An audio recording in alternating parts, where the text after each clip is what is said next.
नमस्कार दर्शकों, मैं हूं लीचफी रॉय और आप देख रहे हैं मेरे साथ अपना भरोसेमंद channel India news Uttar Pradesh Uttarakhand. सावधान, अब आपकी आस्था पर पहरा नहीं, हमला हो रहा है। यहां पर अब साजिश सिर्फ गलियों में नहीं है, आपके बच्चों के क्लासरूम और आपके शहर के सबसे बड़े अस्पताल तक भी पहुंच चुकी है ये साजिश। उत्तर प्रदेश के कई जिलों में आई खबरें कोई इत्तेफाक नहीं है, कोई कोइंसिडेंस नहीं है। ये एक ब्लूप्रिंट है, एक ऐसा ब्लूप्रिंट जिसमें डॉक्टर, प्रोफेसर और नेता तक शामिल है। लखनऊ केजीएमयू का डॉक्टर रमीज मलिक, जो यहां पर स्टेथोस्कोप से धड़कने नहीं बल्कि लड़कियों का धर्म नापता था, कहता था कि अल्लाह को मानो जन्नत मिलेगी। क्या डॉक्टर अब जन्नत के एजेंट बन गए हैं? ये बड़ा सवाल है। वहीं मथुरा की बात करें तो सरस्वती के मंदिर में कलमा पढ़ाने की कोशिश हुई। एक हेडमास्टर बच्चों के बस्ते में मजहबी नफरत भर रहा था। बस्ती और अलीगढ़ कहीं 25,000 का इनामी नेता पकड़ा जाता है तो कहीं निकाह के बाद लड़कियों को कचरे की तरह फेंक दिया जाता है। कहीं सफेद कोट वाला कट्टरपंथ है तो कहीं क्लासरूम में नमाज वाली साजिश है। कहीं प्यार का पंचर और धर्मांतरण का टारगेट तो वहीं कहीं कहीं पर तो यूपी में केरल स्टोरी जैसे पार्ट्स भी देखने को मिलते हैं। रमीज मलिक डॉक्टर था या धर्मांतरण का सेल्समैन था? किस मेडिकल बुक में लिखा है कि इलाज से पहले इस्लाम कबूल करवाना जरूरी है? जब संविधान कहता है कि जबरन धर्मांतरण अपराध है तो आपके रहबर स्कूलों और अस्पतालों में ये धंधा क्यों चला रहे हैं? क्या यूपी में धर्मांतरण को लेकर चल रही ये बड़ी साजिश है? क्या एक बड़ा प्लान है? इसी को लेकर इंडिया न्यूज की ये खास रिपोर्ट है, डिटेल्ड रिपोर्ट है आपके सामने, देखिए। जाल फैलता जा रहा है। क्या पूरे यूपी की अगर बात करें, चाहे कोचिंग सेंटर हो या अस्पताल हो या विद्यालय हो, इन सब जगहों पर धर्मांतरण का खेल क्या जारी है? इतना ही नहीं, बरेली के मौलाना शहाबुद्दीन ने ये बयान दिया। उनका कहना है कि लोग प्यार को जिहाद का नाम दे रहे हैं और यूपी में कहीं पर कोई भी धर्मांतरण नहीं किया जा रहा। ऐसे में तमाम लोग हमारे साथ हैं, आप देख सकते हैं तमाम लोग हैं। इन लोगों की हम राय लेंगे कि आखिर उनका इस बारे में क्या कहना है कि जिस तरीके से चाहे कोचिंग संचालक हो या अस्पताल हो, तमाम जगह पर धर्मांतरण का खेल खेला जा रहा है। क्या कहेंगे इसको लेकर? देखिए, धर्मांतरण का जाल तो सच में उन जगह पर, ऐसे सार्वजनिक स्थानों पर जहां बच्चियां जाती हैं, जैसे जिमों में बच्चियां जाती हैं और एक खास वर्ग के लोग वहाँ कोचिंग का काम करते हैं और बच्चियों को कई बार वीडियो में भी आपने देखा हो, बहुत सारे सोशल मीडिया के नेटवर्क के द्वारा भी हम लोगों को पता चलता है, उन बच्चियों को बरगलाने का काम किया जाता है। कोई पुरुष, शायद ही कोई युवक कोई धर्मांतरण के जाल में फंसता है, अधिकतर बच्चियां ही फंसती हैं। क्योंकि एक धार्मिक शिक्षा देने का सनातनी धर्म में कोई ऐसा कोई प्रावधान नहीं है कि कोई धार्मिक शिक्षा दी जाए उनको इन सब चीजों को बताने का, मगर ये एक तरीका होना चाहिए कि बच्चियों को शुरू से बताया जाए कि धर्म एक ही है, सनातन, जिसके कारण हम लोग सारे लोग यहाँ भारत में आराम से निवास कर रहे हैं, सुख शांति से रह रहे हैं। यदि परिवर्तन करना है तो किस जगह जाना है? आपको ये भी तो देखना है कि कहां पर हमको जाना है। बच्चियों को ऐसे बरगलाया जाता है, बच्चियां फिर कहीं ना कहीं सूटकेस में पड़ी मिलती हैं, कहीं कुछ होती है। धर्म कोई बुरा नहीं है, किसी का कोई बुराई नहीं है, मगर उसको देखिए कि किस प्रकार से फिर उसके बाद में अंजाम क्या होता है, ये बच्चियों को समझना। मौलाना शहाबुद्दीन बरेलवी ने कहा है कि जो प्यार है उसको लोग जिहाद का नाम दे रहे हैं। देखिए, कानून में कहीं पर भी लव जिहाद को परिभाषित तो नहीं किया गया है, लेकिन अगर धर्म के नाम पर हमारी ये सबसे पहली बात तो हम आपके चैनल के माध्यम से ये कहना चाहेंगे कि ये जो लव जिहाद है हमारे लिए महिलाओं की शुचिता, सम्मान और सुरक्षा का प्रश्न खड़ा कर देती है। अगर किसी भी महिला को धोखे से, बहलाकर, दबाव में लेकर, सहमति से, दबाव द्वारा जो सहमत ली गई, वो एक अपराध की श्रेणी में आता है, भले ही कहीं पर परिभाषित ना किया गया। धोखे से सहमति लेना कानून बर्दाश्त नहीं करता। कानून में सहमति को तो मंजूरी दी गई, माना गया कि अगर कोई वयस्क व्यक्ति सहमति के आधार पर शादी करता है तो मान्यता है, लेकिन अगर उसको दबाव में लेकर, धमका कर, इस तरीके से उसका शोषण किया जाता है तो वो गुनाह है। खासकर नाबालिग बच्चों के साथ अगर करता है तो वो पास्को के अंतर्गत भी गुनाह है। हम यही कहना चाहेंगे कि हमारे समाज में ये जो फैल रहा है लव जिहाद का मामला, ये इस जांच का विषय है। सरकार को इस पे त्वरित, कोई भी अगर एफआईआर होती है, बहुत सारी एफआईआर हुई है जो पेंडिंग पड़ी है, जांच का विषय बताकर उसको टाल दिया गया। सरकार से ये कहना है कि ये महिलाओं की शुचिता, सम्मान और सुरक्षा का मामला है, इस पे त्वरित जांच होनी चाहिए और दोषियों को सजा तुरंत मिलनी चाहिए। दोषियों को सजा तुरंत मिलनी चाहिए। कुल मिलाकर जिस तरीके से कहा जा रहा है कि कोचिंग संचालक हो, चाहे स्कूल हो, चाहे अस्पताल हो, सब जगह धर्मांतरण का खेल चल रहा है, ऐसा लगता है? बिल्कुल ऐसा चल रहा है, पूरी तरीके से ऐसा चल रहा है। मैं आपको सीतापुर जनपद से ही कुछ उदाहरण देना चाहता हूँ, जिसमें से एक मासूम बच्ची जो कि ओबीसी समाज से आती थी, यादव समाज से आती थी, क्योंकि वो नाबालिग बच्ची थी, अब इस धरती पे नहीं है, उसको इन्हीं लव जिहादियों के प्रकोप और प्रताड़ना के कारण उसकी एआई द्वारा फर्जी एडिटेड वीडियो से उस नाबालिग बच्ची जो मात्र 14, 15, 16 साल की थी, उसको ब्लैकमेल किया गया। उस पर पहले उसने छेड़खानी का मुकदमा लिखवाया। जैसे ही वो जेल से छूट के आते हैं, वो उस लड़की को फिर से प्रताड़ित किया गया, उसको ब्लैकमेल करने की कोशिश की गई।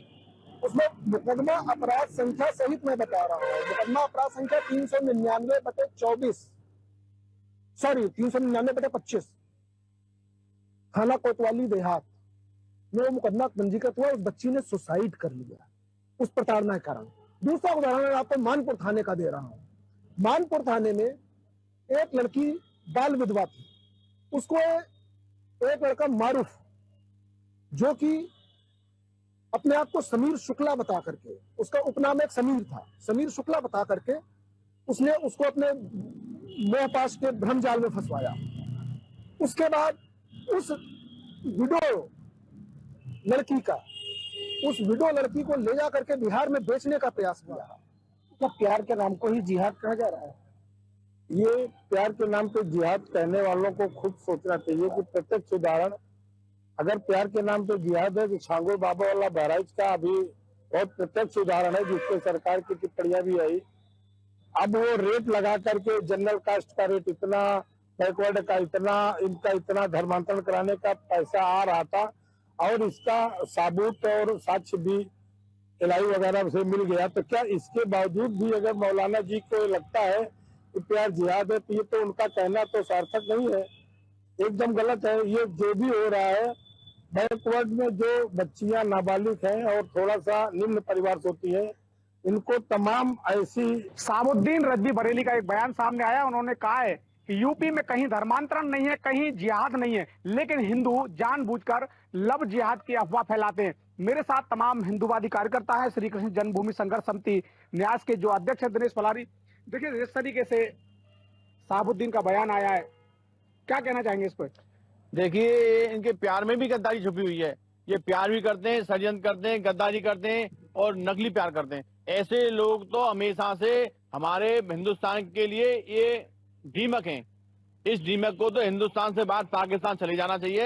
ये लोग नकली प्यार करते हैं, हमारी भोली भाली बच्चियों को प्यार के जाल में फंसाते हैं, फिर लफ्जियात करते हैं, उनसे फिर कई जगह हलाला कराते हैं, उनको कई जगह बेच देते हैं। तो इनसे तो प्यार करना भी गुनाह है। तो ऐसे लोगों से हमारे योगी जी अच्छी तरह निपट रहे हैं। योगी जी के राज्य में हलाला पे कार्रवाई हुई, लव जिहाद पे कार्रवाई हुई, थूक जिहाद, लैंड जिहाद, सभी जिहादों पर कार्रवाई हुई। ये लोग क्या करते हैं, मौलाना अपने मस्जिदों में, मजारों में, अपने जो इनके मीटिंग प्लेस होते हैं उनमें युवाओं को भड़काते हैं। अंतर्राष्ट्रीय स्तर से पैसा आता है लव जिहाद के लिए। ये बहुत बड़ा अंतर्राष्ट्रीय षड्यंत्र है।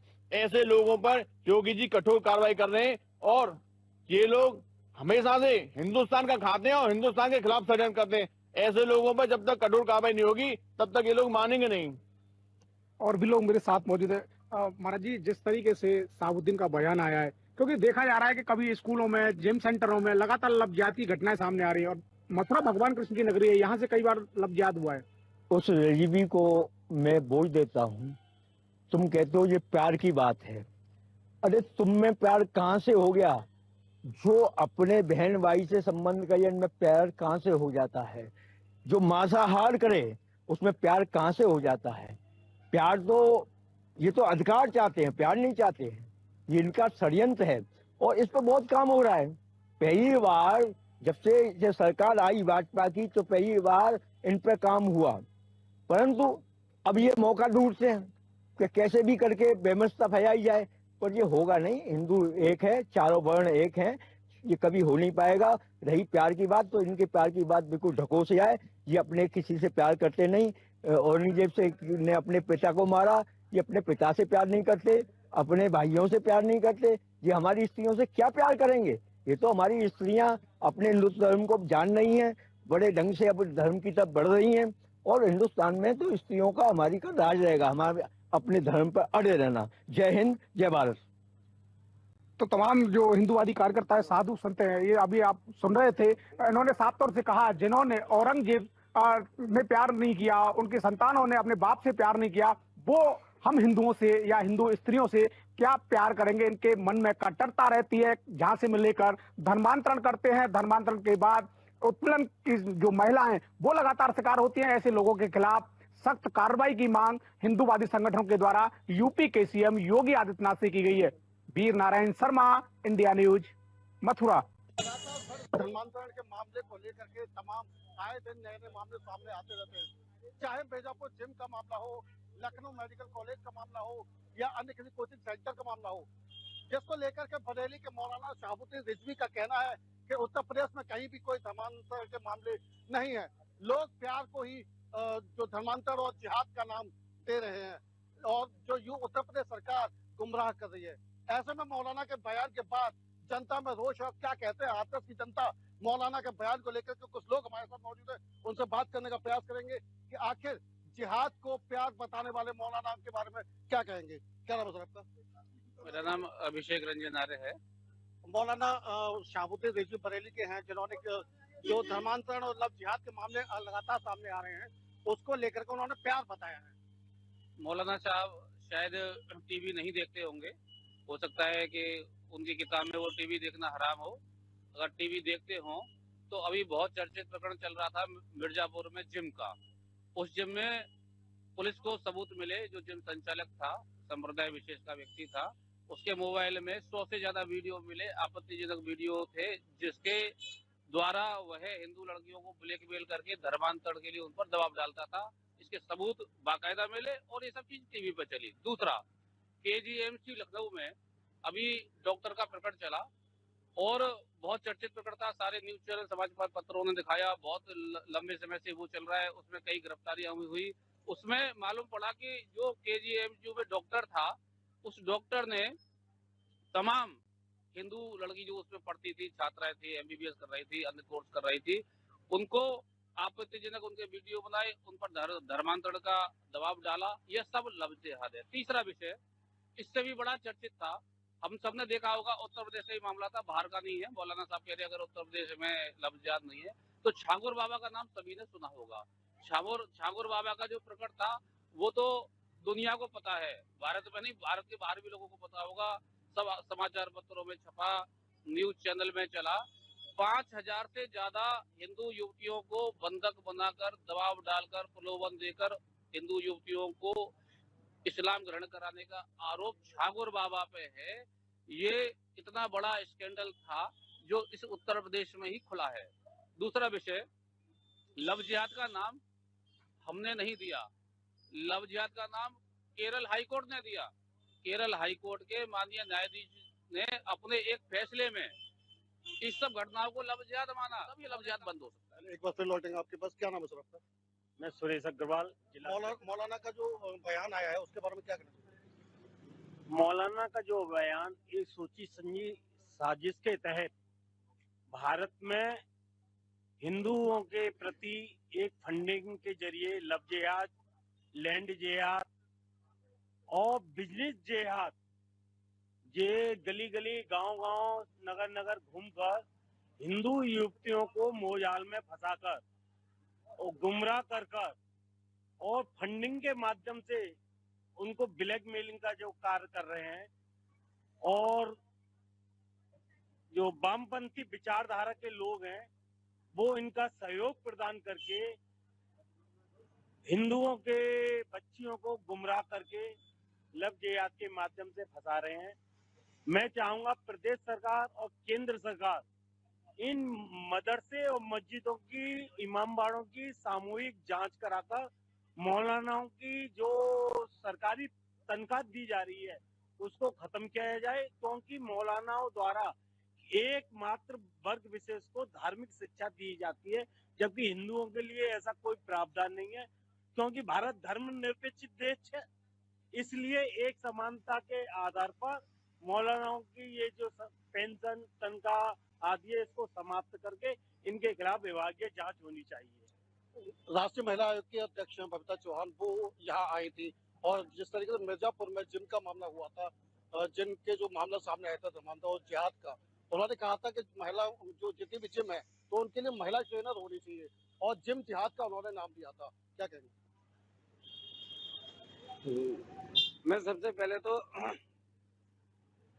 मैं सरकार को ये संदेश देना चाहता हूँ कि आपके चैनल के माध्यम से कि इनको सरकार की तरफ से बढ़ावा नहीं मिलेगा तो नीचे लेवल पे तो हिंदुत्व के जितने संगठन चल रहे हैं सब लोग पूरी जिम्मेदारी से काम कर रहे हैं। इनको जैसे बजट के द्वारा या किसी माध्यम से अगर इनको सरकार की तरफ से कोई भी पैसा मिल रहा है तो इनको रोक लगनी चाहिए, क्योंकि यह बहुत जरूरी है। ये लव जिहाद के नाम पर हमारी जो कन्याएं हैं, लड़कियां हैं, कॉलेज की स्टूडेंट हैं, इनको टारगेट करने का ये लोग काम करते हैं। इसमें रोक जभी लगेगी कि इनकी फंडिंग बंद होनी चाहिए। जिस तरीके से मौलाना का बयान आया है, उन्होंने कहा है कि ये कहीं भी कोई जिहाद नहीं है, धर्मांतरण नहीं है, लोग प्यार को जिहाद का नाम दे रहे हैं, इसके लिए क्या कहें? इसके लिए मौलाना जी हमारे सामने होते तो जब उनको ही हम बताते कि यह जो टारगेट कर रहे हैं और इस तरीके की भाषा बोल रहे हैं ये बिल्कुल गलत है। आजकल टीवी चैनल माध्यम फेसबुक सब भरा पड़ा है, कौन सी लड़की के साथ कहाँ पे अत्याचार किया है, कहाँ पे कत्ल किया है, कहाँ पे उसको काट के फेंका गया है। आपका क्या कहें? जिहाद शब्द का असली अर्थ तो शायद मेरे ख्याल से मालूम ही नहीं है कि इन्होंने जो षड्यंत्र बना रखा है जिहाद के नाम पर, कि लैंड जिहाद हो या लव जिहाद हो या जिम जिहाद हो। अभी परसों की ही घटना है आगरा की, उसमें शहजाद और उसके पिता ने इतना आतंक कर रखा है एक कॉलोनी में कि पूरी कॉलोनी के पोस्टर लग गए हैं मकान बेचने के लिए। तो उसको संज्ञान में लाना चाहिए सरकार को कि ये इतनी बड़ी घटना है कि ये कहीं पर भी कुछ भी करने के लिए जिहाद का नाम ले देते हैं। और नई नई युवतियों को बहलाने के लिए इन्होंने जिम वगैरह में और बहुत सारे। अक्षय जी का कहना है जिहाद का नाम तो केरल हाईकोर्ट ने दिया, लेकिन मौलाना बता रहा है कि जिहाद नहीं, ये केवल प्यार है। नहीं, प्यार इनके यहाँ कुछ नहीं है। इनका तो माँ बाप का प्यार नहीं, बेटे का और अपनी पत्नी का भी प्यार नहीं होता इनके यहाँ। तो इनके यहाँ तो प्यार केवल शारीरिक शोषण होता है केवल। तो सीधे तौर पर कहा जा सकता है कि जिस तरीके से मौलाना ने जो बयान दिया है कि जिहाद नहीं केवल प्यार है, ये कहीं आपस की जो जनता है वो उसको बिल्कुल नकारती है और कहती है कि ये इस तरीके के जितने भी संगठन और मौलाना का जो उनका टीवी का मामला है वो टीवी नहीं देखते हैं। निश्चित तौर पर उनको टीवी देखना चाहिए और लोगों का इस बात पर भी कहना है कि मौलाना को भगवान सद्बुद्धि दे कि इस तरह के बयान से वो बचे। तो कहीं ना कहीं देखा जाता है कि जिस तरीके से इनके जो संगठन तमाम चलते हैं, लोगों का कहना है कि इस पर जो विदेशी फंडिंग आती है उस पर भी रोक लगनी चाहिए और इनके अलावा इनकी जो जितने भी इनके मदरसे और अन्य चीजें हैं उसकी एक बड़ी विशेष जांच होनी चाहिए और इनको भारत सरकार और उत्तर प्रदेश सरकार द्वारा इन सभी को बैन कर देना चाहिए। हाथरस से सुनील कुमार, इंडिया न्यूज। अंदर लगातार लव जिहाद के मामले देखने को मिल रहे हैं और ऐसे में बरेली के एक मौलाना है साबुद्दीन रिजवी, उनका कहना है कि उत्तर प्रदेश के अंदर लव जिहाद या धर्मांतरण नाम की कोई चीज नहीं है, बल्कि ये प्रेम संबंध है और सरकार इनको बेवजह बदनाम कर रही है। ऐसे में हमारे साथ तमाम लोग मौजूद हैं, इनसे बातचीत करेंगे और पूछेंगे कि मौलाना का बयान कहां तक सही है। ये बताइए, जिस तरीके का एक मौलाना बयान देते हैं कि यूपी में लव जिहाद है ही नहीं, धर्मांतरण है ही नहीं, ये तो सब प्रेम संबंध है, इसके बारे में आपकी क्या राय है? देखिए, 3 स्टेप में इस विषय को समझने की आवश्यकता है। पूरे उत्तर प्रदेश नहीं, देश नहीं, पूरे विश्व में ये इस्लाम का पार्ट बन चुका है किस तरह से धर्मांतरण किया जाता है। सबसे पहले अगर आप देश की बात करें तो केरला में आज ईसाई क्यों इस्लाम के खिलाफ हैं, आज ईसाई क्यों भारतीय जनता पार्टी को वोट कर रहे हैं? क्योंकि प्रोपेगेंडे के साथ पहले तो इन्होंने हिंदुओं की आबादी कम की, हिंदू लड़कियों को फंसाया। जब वो ईसाइयों की लड़कियों पे उतारू हो गए तो केरल में, उसके बाद हमें अगर ग्लोबलाइजेशन में देखना चाहिए तो बांग्लादेश की मशहूर लेखिका तस्लीमा नसरीन को पढ़ना चाहिए। तस्लीमा नसरीन कहती हैं कि जब बांग्लादेश में हिंदुओं को लव जिहाद में फंसाया गया और धर्मांतरण की कोशिश हुई तो एक हिंदू परिवार की 3 सगी बहनों से बलात्कार हुए और आगे तस्लीमा नसरीन कहती है कि अब्दुल मेरी तीनों बेटियों के बलात्कार एक साथ मत कर, एक एक करके कर, ये वो लिखती है और फिर उनको देश से निकाल दिया जाता है। तो उस माँ के सामने उन बेटियों का बलात्कार एक मुस्लिम करता है तो